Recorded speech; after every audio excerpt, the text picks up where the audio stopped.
Hi viewers, welcome to Prasad lunch box. ನಾನು ಅಶ್ವಿನಿ ಪ್ರಸಾದ್. ಇವತ್ತು ಹಾಗಲಕಾಯಿ ಗೊಜ್ಜು ಹೇಗೆ ಮಾಡೋದು ಅಂತ ತೋರಿಸ್ಕೊಡ್ತಾ ಇದ್ದೀನಿ. ಒಂಚೂರು ಕಹಿ ಅನ್ನೋದೇ ಇಲ್ದಿರ ಗ್ರೇವಿಯಾಗೂ ಮಾಡ್ಕೋಬೋದು, ಗೊಜ್ಜಾಗೂ ಮಾಡ್ಕೋಬೋದು. ಹೇಗೆ ಮಾಡ್ಕೊಳ್ಳೋದು ಅಂತ ನಾನು ಇವತ್ತಿನ ರೆಸಿಪಿಯಲ್ಲಿ ತೋರಿಸ್ಕೊಡ್ತಾ ಇದ್ದೀನಿ. ಈಗ ಒಂದು ಬಾಣಲಿ ಇಟ್ಕೊಂಡು ಬಾಣಲಿ ಸ್ವಲ್ಪ ಆದಮೇಲೆ ಇದಕ್ಕೆ ನಾನು 3 ಟೇಬಲ್ ಸ್ಪೂನ್ ಅಷ್ಟು ಆಯಿಲ್ ಹಾಕ್ಕೊಂಡಿದ್ದೀನಿ. ಸುಮಾರಾಗಿ ಆದಮೇಲೆ ಇದಕ್ಕೆ ನಾವು ಕಡಲೆಬೇಳೆನ 2 ಸ್ಪೂನ್ ಅಷ್ಟು ಹಾಕ್ಕೊಳ್ಬೇಕು. ನಾನಿಲ್ಲಿ 1/4 kg ಅಷ್ಟು ಹಾಗಲಕಾಯಿ ಮಾತ್ರ ತೊಗೊಂಡಿದ್ದೀನಿ. ಅದಕ್ಕೆ ಎಷ್ಟು ಬೇಕೋ ಅಷ್ಟು ಮೆಷರ್ಮೆಂಟಲ್ಲಿ ಮಾತ್ರ ಹೇಳ್ತಿದ್ದೀನಿ. ಕಡಲೆಬೇಳೆನ 2 ಸ್ಪೂನ್ ಹಾಕ್ಕೊಂಡು ಆದಮೇಲೆ 1 ಟೇಬಲ್ ಸ್ಪೂನ್ ಅಷ್ಟು ಉದ್ದಿನಬೇಳೆನೂ ಹಾಕ್ಕೊಳ್ತಾ ಇದ್ದೀನಿ. ಇವೆರಡನ್ನೂ ಚೆನ್ನಾಗಿ ಸಿಮ್ಮಲ್ಲೇ ಇಟ್ಟು ಗೋಲ್ಡನ್ ಕಲರ್ ಬರೋವರೆಗೂ ಚೆನ್ನಾಗಿ ಫ್ರೈ ಮಾಡ್ಕೋಬೇಕು. ಅದು ನೀಟಾಗಿ ಒಳಗಡೆ ಎಲ್ಲ ಬೇಯಬೇಕು. ಅಲ್ಲಿವರೆಗೂ ಸಿಮ್ಮಲ್ಲೇ ಇಟ್ಟು ಫ್ರೈ ಮಾಡಬೇಕು. ಯಾವುದೇ ಕಾರಣಕ್ಕೂ ಹೈ ಫ್ಲೇಮಲ್ಲಿಟ್ಟು ಫ್ರೈ ಮಾಡ್ಕೋಬೇಡಿ, ಬೇಗ ಸೀದೋಗುತ್ತೆ ಹೊರತು ನಿಮಗೆ ಟೇಸ್ಟ್ ಅನ್ನೋದು ಬರೋದಿಲ್ಲ. ಮೀಡಿಯಮ್ ಉರಿಯಲ್ಲಿಟ್ಟಾದರೂ ಮಾಡ್ಕೊಳ್ಳಿ. ಈಗ ಇದಕ್ಕೆ ನಾನು ಚೆನ್ನಾಗಿ ಗೋಲ್ಡನ್ ಕಲರ್ ಆದಮೇಲೆ 1/4 ಟೇಬಲ್ ಸ್ಪೂನ್ ಅಷ್ಟು ಧನಿಯಾ ಹಾಕ್ಕೊಂಡಿದ್ದೀನಿ. ನೀವು ಧನಿಯಾನ ಬೇಕು ಅಂದರೆ ಧನಿಯಾ ಪೌಡರ್ ಸಹ ಯೂಸ್ ಮಾಡ್ಬೋದು. ಧನಿಯಾ ಪೌಡರ್ನ ಯಾವಾಗ ಹಾಕ್ಕೋಬೇಕು ಅಂತ ನಾನು ಹೇಳ್ತೀನಿ. ಇಲ್ಲಿ ನಾನು ಧನಿಯಾ ಇರೋದ್ರಿಂದ ಧನಿಯಾ ಇಲ್ಲಿ ಹಾಕ್ಕೊಂಡು ಚೆನ್ನಾಗಿ ಫ್ರೈ ಮಾಡ್ಕೊಂಡಿದ್ದೀನಿ 2 ಮಿನಿಟ್ಸು. ಈಗ ಎಣ್ಣೆ ಬಿಟ್ಟು ಅದರಿಂದ ಸಪ್ರೇಟು ತೆಗೆದು ತಣ್ಣಗಾಗ್ಲಿಕ್ಕೆ ಇಟ್ಟಿದ್ದೀನಿ. ಈಗ ಇದೇ ಬಾಣಲಿಯಲ್ಲೇ ಎಣ್ಣೆ ಫಸ್ಟ್ ನಾನು ಏನು 3 ಟೇಬಲ್ ಸ್ಪೂನ್ ಹಾಕಿದ್ದೆ ಅದೇ ಎಣ್ಣೆನೇ ಬಾಣಲಿಯಲ್ಲಿ ಉಳಿದಿದೆ. ನಾನು ಬರೀ ಧನಿಯಾ ಮತ್ತು ಕಡಲೆಬೇಳೆ ಉದ್ದಿನಬೇಳೆನ ಮಾತ್ರ ಎಣ್ಣೆ ಎಲ್ಲ ತೆಗೆದು ಸೈಡಿಗೆ ತೆಗೆದಿಟ್ಕೊಂಡಿರೋದು. ಈಗ ಅದೇ ಎಣ್ಣೆಗೆ ನಾನು ಈರುಳ್ಳಿ ಹಾಕ್ಕೊಂಡು ಗೋಲ್ಡನ್ ಕಲರ್ ಬರೋವರೆಗೂ ಸ್ವಲ್ಪ ಒಂದು ಅರ್ಧ ಭಾಗದಷ್ಟು ಚೆನ್ನಾಗಿ ಫ್ರೈ ಮಾಡ್ಕೊಂಡಿದ್ದೀನಿ.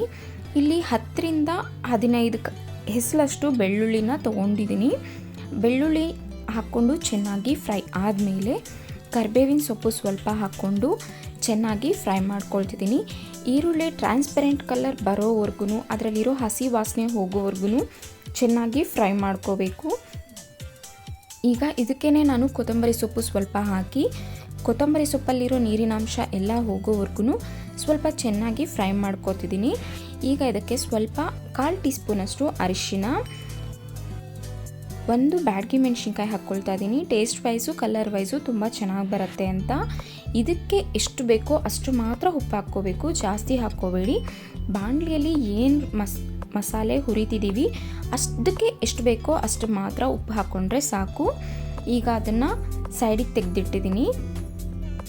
ಈಗ ನೋಡಿ, ಇಲ್ಲಿ 1/4 kg ಅಷ್ಟು ಹಾಗಲಕಾಯಿ ತೊಗೊಂಡು ಸ್ವಲ್ಪ ದಪ್ಪಕ್ಕೆ ಕಟ್ ಮಾಡಿ ಸೆಂಟ್ರಲ್ಲಿ ಏನಿತ್ತು ಮಿಡಲಲ್ಲಿ ಏನಿತ್ತು ಅದನ್ನೆಲ್ಲ ತೆಗೆದುಬಿಟ್ಟು ನೋಡಿ ಈ ಥರ ತೊಗೊಂಡಿದ್ದೀನಿ. ಈ ಥರ ಕಟ್ ಮಾಡಿ ತೊಗೊಳ್ಬೇಕು. ಯಾಕೆಂದರೆ ನಾವು ಏನು ರುಬ್ತೀವಿ ಮಸಾಲೆ ಅದನ್ನು ಇದರೊಳಗಡೆ ಸ್ಟಫಿಂಗ್ ಮಾಡ್ಕೋಬೇಕು. ಈಗ ಇದನ್ನು ನಾವು ಫ್ರೈ ಮಾಡ್ಕೊಳ್ಳೋಣ. ಮತ್ತು ಫಸ್ಟು ನಾನು ಏನು ಹುರಿದು ಇಟ್ಕೊಂಡಿದ್ದೆ ಬಾಣಲಿ ಎಣ್ಣೆ, ಅದು ಸ್ವಲ್ಪ ಉಳಿದಿತ್ತು. ಅದಕ್ಕೇ ಇನ್ನೊಂದು ಟೇಬಲ್ ಸ್ಪೂನಷ್ಟು ಎಣ್ಣೆ ಹಾಕಿ ಈಗ ನಾನು ಏನು ಕಟ್ ಮಾಡಿ ಇಟ್ಕೊಂಡಿದ್ದೆ ಹಾಗಲಕಾಯಿ ಅದನ್ನು ಇದಕ್ಕೆ ಹಾಕ್ಕೊಳ್ತಾ ಇದ್ದೀನಿ. ಇದಕ್ಕೆ ಹಾಕ್ಕೊಂಡು ಸಿಮ್ಮಿಂದ ಸ್ವಲ್ಪನೇ ಮೀಡಿಯಮ್ ಫ್ಲೇಮಲ್ಲಿ ಇಟ್ಟು ಚೆನ್ನಾಗಿ ಇದನ್ನು ಬೇಯಿಸ್ಕೋಬೇಕು. ನಾವು ಇದಕ್ಕೆ ಒಂದು ಚೂರು ನೀರನ್ನ ಎಲ್ಲೂ ಹಾಕ್ತಾ ಇಲ್ಲ. ಪ್ಲೇಟ್ ಮುಚ್ಚಿಟ್ಟು ಇದನ್ನು ಬೇಯಿಸ್ಕೊಳ್ಳೋ ಅಷ್ಟೊತ್ತಿಗೆ ಇಲ್ಲಿ ಮಸಾಲೆ ರುಬ್ಕೊಳ್ಳೋಣ. ಇದು ಎಲ್ಲ ತಣ್ಣಗಾಗಿದೆ. ಈಗ ನಾನು ಏನು ಹುರಿದಿಟ್ಕೊಂಡಿದ್ದೆ ಈ ಮಸಾಲೆಗಳನ್ನೆಲ್ಲ ಮಿಕ್ಸಿ ಜಾರಿಗೆ ಹಾಕ್ಕೊಳ್ತಾ ಇದ್ದೀನಿ. ಕಂಪ್ಲೀಟಾಗಿ ತಣ್ಣಗಾದ್ಮೇಲೆ ಮಿಕ್ಸಿಗೆ ಹಾಕ್ಕೋಬೇಕು. ಈಗ ಇದಕ್ಕೆ ಕಹಿನ ಸ್ವಲ್ಪ ಕಮ್ಮಿ ಮಾಡೋದಕ್ಕೋಸ್ಕರ ಬೆಲ್ಲ ಹಾಕ್ತಾ ಇದ್ದೀನಿ. ನೀವು ಬೆಲ್ಲ ಬೇಡ ಅಂದರೆ ಸ್ಕಿಪ್ ಸಹ ಮಾಡ್ಬೋದು. ಬಟ್ ಇದು ನಿಮಗೆ ಆಪ್ಷನಲ್, ಬೇಕು ಅಂದರೆ ಹಾಕ್ಕೊಳ್ಳಿ, ಇಲ್ಲಾಂದರೆ ಸ್ಕಿಪ್ ಮಾಡ್ಬೋದು.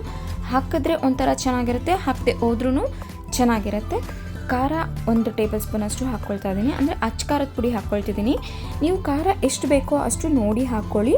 ನಾನಿಲ್ಲಿ 1 ಟೇಬಲ್ ಸ್ಪೂನ್ ಅಷ್ಟು ಅಚ್ಚ ಖಾರದ ಪುಡಿ ಮತ್ತು ಆಲ್ರೆಡಿ ಉಪ್ಪು ಹಾಕಿರೋದ್ರಿಂದ ಸ್ವಲ್ಪನೇ ಉಪ್ಪು ಹಾಕ್ಕೊಂಡು ಇಲ್ಲಿ 2 ಟೀ ಸ್ಪೂನ್ ಅಷ್ಟು ಹುಣಸೆ ಹಣ್ಣಿನ ರಸ ಹಾಕ್ಕೊಳ್ತಾ ಇದ್ದೀನಿ. ಈಗ ಇದನ್ನು ಎಲ್ಲನೂ 1/4 ಭಾಗದಷ್ಟು ತರಿತರಿಯಾಗಿ, ನುಣ್ಣಗಲ್ದಿರ 1/4 ಭಾಗದಷ್ಟು ತರಿತರಿಯಾಗಿ, ಜಾಸ್ತಿ ತರಿತರಿಯಾಗಿರಬಾರ್ದು. ನೋಡಿ 1/4 ಭಾಗದಷ್ಟು, ಒಂಚೂರು ನೀರೇ ಹಾಕಿಲ್ಲ ನಾನು, ಹುಣಸೆ ಹಣ್ಣಿನ ರಸ ಏನಿತ್ತು ಅಷ್ಟು ಮಾತ್ರನೇ.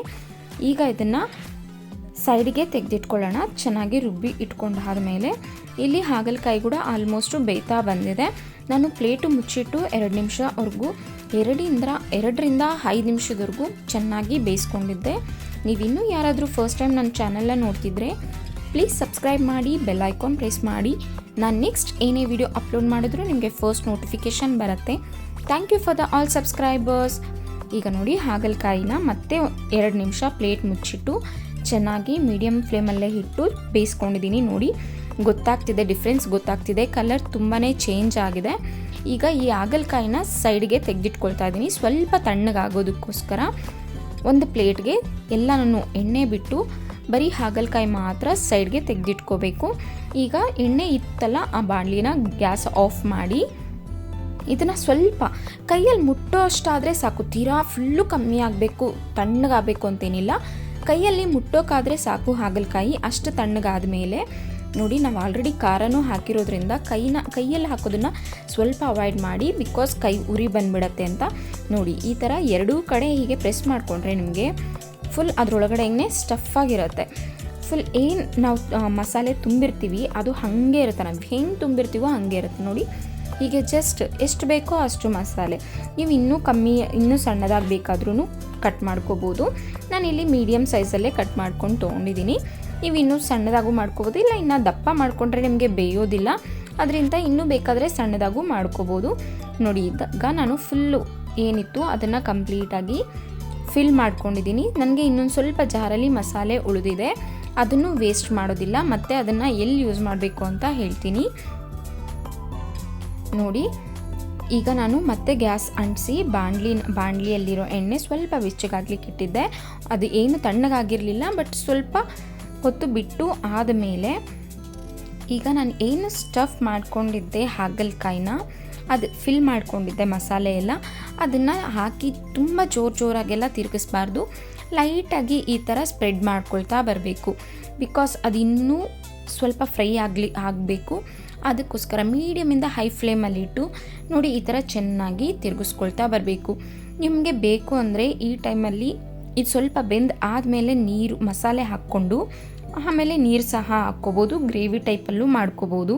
ನಾನಿಲ್ಲಿ ಗ್ರೇವಿ ಟೈಪ್ ಮಾಡ್ತಿಲ್ಲ, ಗೊಜ್ಜು ಟೈಪಲ್ಲೇ ಮಾಡ್ತಿರೋದ್ರಿಂದ ನನ್ನ ಜಾರಲ್ಲಿ ಏನು ಉಳಿದಿತ್ತು ಮಸಾಲೆ ಅದನ್ನೇ ಇಲ್ಲಿ ಮತ್ತೆ ಸ್ವಲ್ಪ ಹಾಕ್ಕೊಳ್ತಾ ಇದ್ದೀನಿ. ನಿಮಗೆ ಈ ಥರ ಗೊಜ್ಜು ಟೈಪಲ್ಲಿ ಬೇಡ ಅಂತ ಆದರೆ ನೀವು ಇದಕ್ಕೆ ಸ್ವಲ್ಪ ನೀರನ್ನ ಹಾಕ್ಕೊಂಡು ಗ್ರೇವಿ ಟೈಪಲ್ಲೂ ಸಹ ಮಾಡ್ಕೋಬೋದು. ಇದನ್ನು ಚೆನ್ನಾಗಿ ಮೀಡಿಯಮ್ ಉರಿಯಲ್ಲಿ ಇಟ್ಟೇ ಚೆನ್ನಾಗಿ ಕಲಿಸ್ಕೊಳ್ತಿದ್ದೀನಿ. ಬಿಸಿ ಅನ್ನಕ್ಕೆ ಸ್ವಲ್ಪ ತುಪ್ಪ ಹಾಕ್ಕೊಂಡು ಈ ಗೊಜ್ಜು ಜೊತೆ ತಿಂತಾ ಇದ್ದರೆ ಒಂದು ಚೂರು ಕಹಿ ಅನ್ನೋದೇ ಗೊತ್ತಾಗೋದಿಲ್ಲ.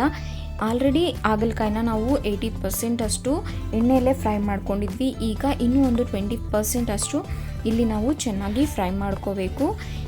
ಈಗ ನೋಡಿ ಕಂಪ್ಲೀಟಾಗಿ ಫ್ರೈ ಆಗಿದೆ. ಈಗ ತೋರಿಸ್ತಿದ್ದೀನಿ ನೋಡಿ, ಒಂದು ಪ್ಲೇಟ್ಗೆ ಸರ್ವ್ ಮಾಡ್ಕೊಂಡಿದ್ದೀನಿ. ಆಲ್ಮೋಸ್ಟು ಹಾಗಲಕಾಯಿ ಚೆನ್ನಾಗಿ ಬೆಂದಿದೆ. ಈ ರೆಸಿಪಿ ನಿಮಗೆ ಇಷ್ಟ ಆಗಿದ್ದರೆ ಲೈಕ್ ಮಾಡಿ, ಶೇರ್ ಮಾಡಿ, ಕಮೆಂಟ್ ಮಾಡಿ. ನೀವು ಮನೇಲಿ ಟ್ರೈ ಮಾಡಿ ಹೇಗೆ ಬಂತು ಅಂತ ಕಮೆಂಟ್ ಮೂಲಕ ತಿಳಿಸಿ. Thank you for watching Prasad lunch box.